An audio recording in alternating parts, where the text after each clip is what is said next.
Hey everyone, welcome back to Literate Lens. Before we dive into today's incredibly powerful book, I want you to do something for me. Take a deep breath. Look around you. Notice the freedom you have right now to watch this video, to think your own thoughts, to make your own choices. Hold on to that feeling, because we're about to explore a book that will completely change how you see that freedom. Today, we're talking about Man's Search for Meaning by Viktor Frankl. And I'm telling you right now, this isn't just another book summary. This is a story that will shake you to your core and then rebuild you stronger than before. So if you're ready for something that's going to hit different, let's go. And hey, if you want more powerful insights from life-changing books like this one, hit that subscribe button for Literate Lens. Trust me, you'll want to stick around for what's coming. So, picture this. It's the 1940s. Viktor Frankl is a successful psychiatrist in Vienna. He's got his whole life ahead of him, he's brilliant, he's accomplished, and he's deeply in love with his wife. But then, everything changes. The Nazis come, and Viktor, along with his entire family, is torn from their home and thrown into the nightmare of concentration camps. Auschwitz, Dachau, places where humanity itself seemed to die. Now, I want you to really imagine this for a second. Everything you own? Gone. Your family? Separated from you, maybe forever.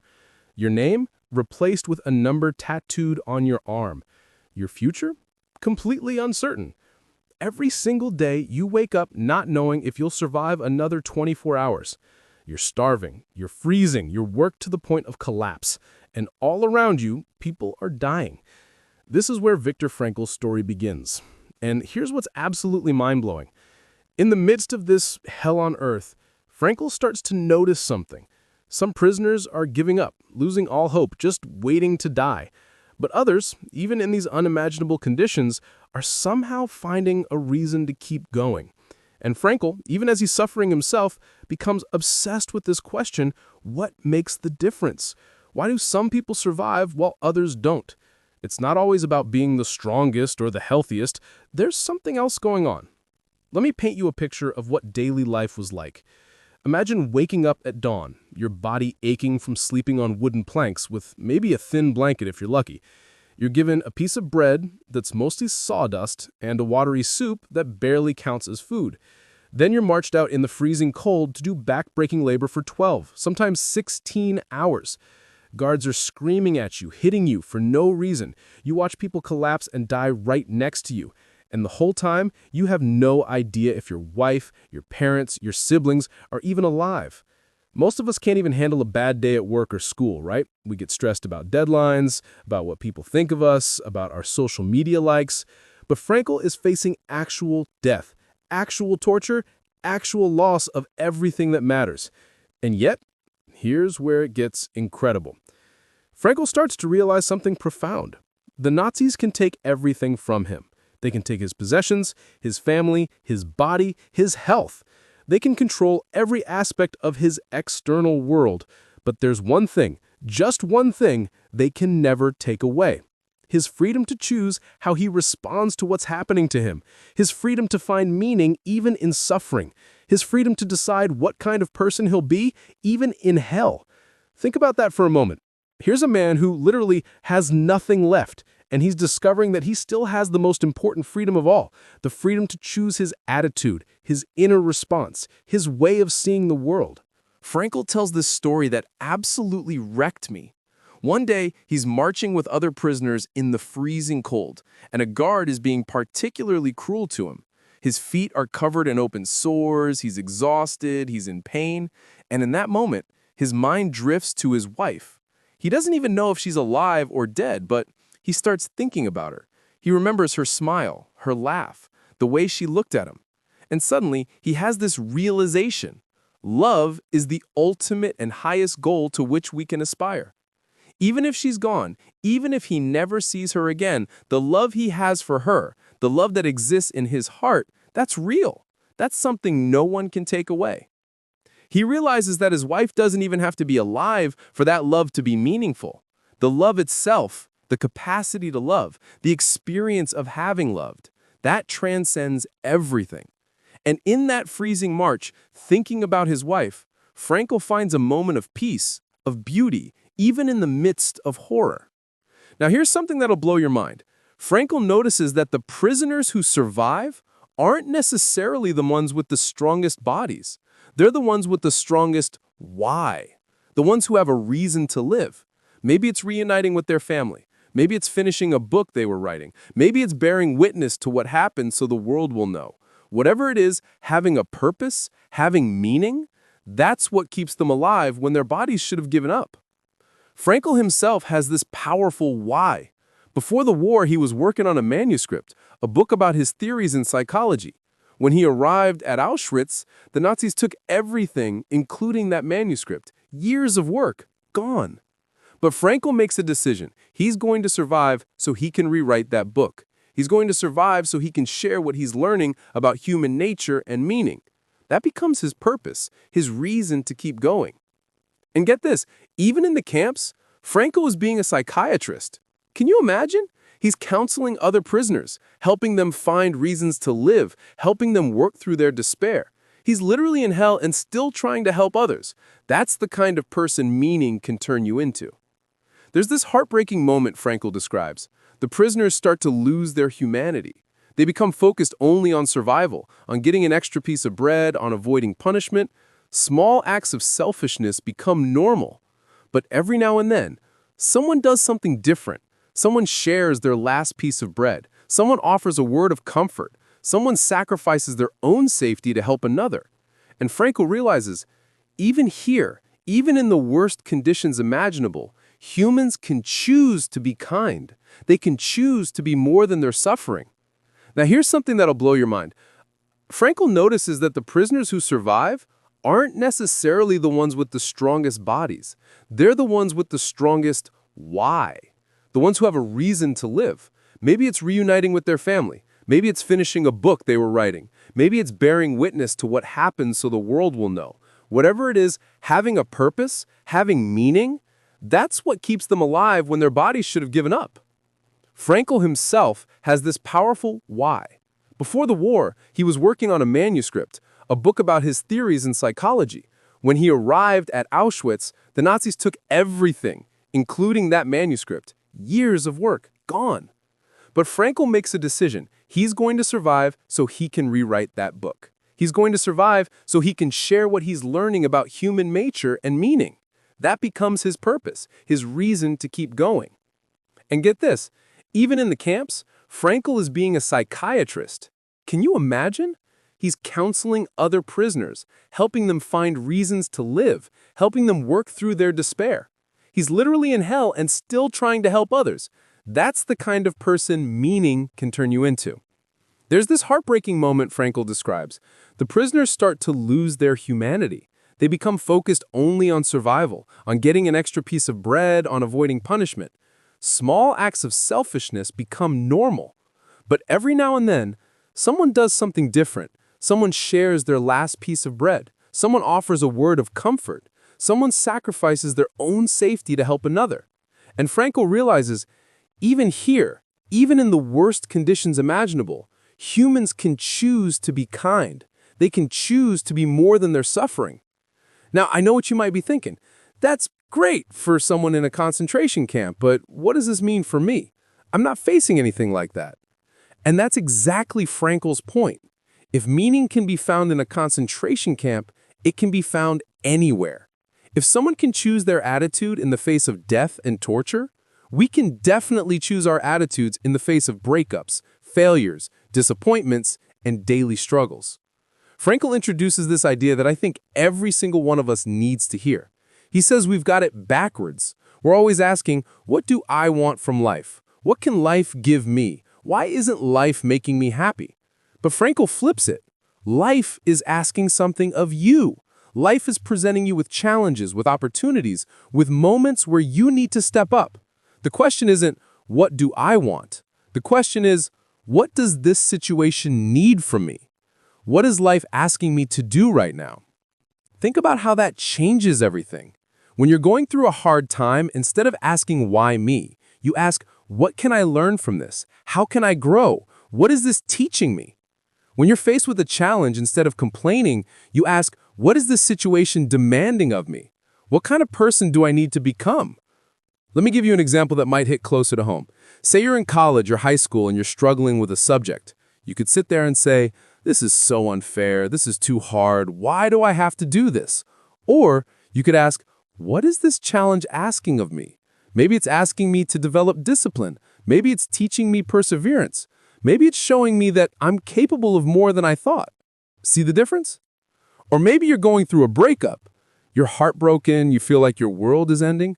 Frankl would say, okay, you're suffering. But suffering isn't meaningless unless you make it meaningless. What can this teach you about love, about yourself, about what you really want in a relationship? How can this pain make you more compassionate, more understanding, more mature? What is this situation asking you to become? Frankl survived the camps. He was liberated in 1945. And then he faced another devastating truth.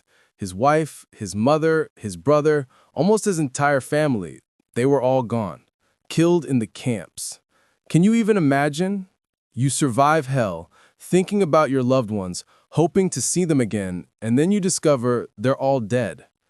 Most people would break. Most people would give up, would become bitter, would lose all faith in humanity. But Frankl, he takes all that pain, all that suffering, all those lessons he learned, and he writes them down. He writes Man's Search for Meaning in just 9 days. 9 days. And that book goes on to sell millions of copies, to change millions of lives, to become one of the most important books ever written. That's the power of meaning. That's what happens when you take your suffering and turn it into something that serves others, something that matters. Now let's talk about the 3 ways Frankl says we can find meaning, because this is where it gets practical for your life right now. First, meaning through work or creation. This is about doing something meaningful, creating something, contributing something to the world. It doesn't have to be world-changing. Maybe you're an artist and creating art gives you meaning. Maybe you're studying to become a teacher because you want to help kids. Maybe you're building a business or learning a skill or working toward a goal that matters to you. The key is that it's not just about money or success. It's about feeling like what you're doing matters, like you're contributing something valuable. Second, meaning through love and connection.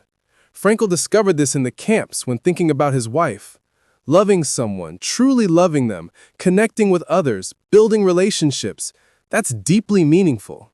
And here's the beautiful part. You don't love someone because they're perfect or because they give you something. You love them because in loving them, you bring out the best in both of you. You see their potential, their uniqueness, their irreplaceable humanity. And that's meaningful in itself. Third, and this is the big one, meaning through how we face unavoidable suffering. Life is going to throw things at you. People you love will die. You'll face rejection, failure, disappointment, loss. You can't avoid all suffering, but you can choose how you face it. You can let it destroy you, or you can let it transform you. You can become bitter, or you can become better. You can see it as meaningless pain, or you can see it as an opportunity to grow, to develop courage, to become the kind of person who can handle hard things. And here's what's so powerful about this. Suffering without meaning is despair, but suffering with meaning is bearable. It's even transformative. Think about athletes who push their bodies to the limit. That's suffering, right? But it has meaning because they're working toward a goal, becoming stronger, achieving something. Think about parents staying up all night with a sick child. That's exhausting. That's hard. But it's meaningful because it's love in action. Frankl talks about this idea of tragic optimism. It's not toxic positivity. It's not pretending everything is fine when it's not. It's saying yes. Life includes tragedy, suffering, and loss. But even in the face of that, we can find meaning. We can say yes to life. We can choose hope, not because everything is perfect, but because we refuse to let circumstances steal our humanity. I think about young people today, and honestly, I think we need this message more than ever. We're facing a mental health crisis, anxiety, depression, feeling lost, feeling like nothing matters. And a lot of that comes from meaninglessness. We're so focused on happiness, on success, on looking good on social media, but we're not asking the deeper question, what's my purpose? What matters to me? What am I living for? Frankl would say, stop waiting for life to make you happy. Stop waiting for everything to be perfect. Stop thinking that once you get the right job, the right relationship, the right body, the right number of followers, then you'll finally be happy. That's backwards. Find what matters to you now. Find what this moment is asking of you now. Create meaning now, even if your circumstances aren't perfect. And here's the thing that really gets me. Frankl isn't talking theory. He's not some philosopher sitting in a comfortable office thinking about life. He tested these ideas in the worst possible conditions. He proved them in hell. If they worked for him in a concentration camp, they'll work for you in whatever you're facing. Let me tell you about one more thing Frankl talks about that I think is absolutely crucial. He calls it anticipatory anxiety. It's when you're so worried about something happening that you actually make it more likely to happen. Like you're worried about failing a test, so you get so anxious you can't study, and then you fail. Or you're worried about saying something awkward on a date, so you get in your head, you become awkward, and it goes badly. Frankl developed this technique called paradoxical intention. Basically, instead of fighting your anxiety, you lean into it. You intentionally try to make happen what you're afraid of. Sounds crazy, right? But it works. If you're afraid of stuttering during a presentation, you intentionally try to stutter as much as possible. And weirdly, you can't. The anxiety loses its power. You're taking away its grip on you by choosing to face it head on. It's like that quote, "He who has a why to live can bear almost anyhow." If you know your purpose, your meaning, your why, you can handle almost anything. You can handle failure because you know you're working towards something meaningful. You can handle rejection because you know your worth isn't determined by one person's opinion. You can handle loss because you know that love and connection mattered even if it ended.